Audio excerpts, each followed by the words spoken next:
minutes past 8 the time. Now, how would you feel if you woke up one day and saw a 20-metre or 65-foot foam mast outside your window? Well, for some people living in Alvaston in Derby, that's exactly what they can see. This is what residents told us about it. I was shocked when I looked out the window and I peered round and I could not see the top of it. It goes all the way up, which is, I thought, is a bit too much. It's not something I would voluntarily say, yes, put it there. It's an eyesore. As soon as you come to the street, you see this big giant thing just there. It's not nice to see. Oh, it's a bit of an eyesore, really. Because flats was a bit of an eyesore before.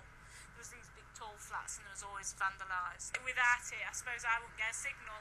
So that's what the residents had to say, and our reporter Rob Watt is in Alvaston to tell us more. Morning, Rob.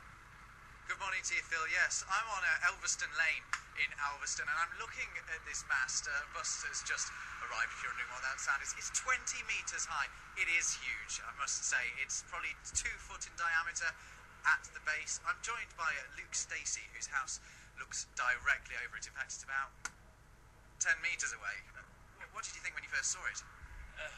I'm just absolutely shocked at the great big silver post that's not very discreet at all outside of my house, and disappointed in the way that we feel deceived on the way that this has been put in.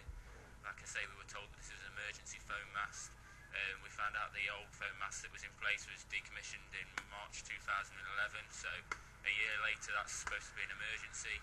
The local councillor is on the board for the company that owns the land, Derby Homes, so he's getting a revenue from it, wondering why he was on side from it and not fighting it with us. So we just feel extremely disappointed, deceived, and just cannot believe what they've decided to stick in a residential area. When did you first see it?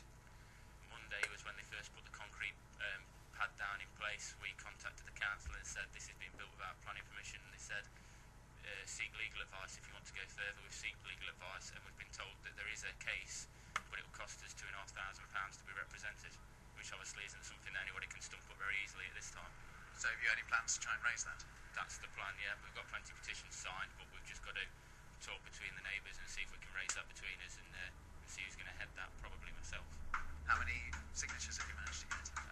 Unfortunately, I don't know off the top of my head, but it's a large enough number for us to do what we need to do and oppose it. That's what's sort of made it seem a bit pointless. Why try and oppose something when they're going to carry ahead with it anyway? Well, if you can hear some banging, it's actually because there's some workers working on it at the moment. They said this was an emergency measure. Any other reasons they told you that this was being put here? Well, they told us obviously that it was for, the other thing is as well, it's not for immediate cover, it's for additional cover. The old foam mast was a 2G foam mast, this is a 3G foam mast, so completely different circumstances. No, there's no real explanation for why they've had to put it up other than they want to and they're going to. So the fact it's an emergency measure means they can have it up for 6 months without planning permission? Without planning permission, from yeah. what I understand. I mean, your house is very nearby to it, as I say. Do you think this is going to affect the value? Well, we were going to get the valuers around before it was built, and it's now there, so we're going to have to see if they can retrospectively turn around and say, well, if that wasn't there, this was what it's going to be. But yes, it's definitely going to affect the value, because although they can't directly link it to any sort of health measures, people are going to think that one way or another. So yes, it will devalue the house in one way, shape or form. And as you said, it's probably 10 metres away from the house. We also found out this morning that legally it has to be 20 metres away, so that might be another argument as well.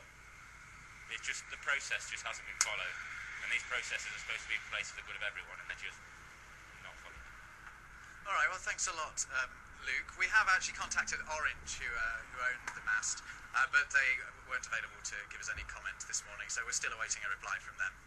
Rob, thank you for that. 12 minutes past 8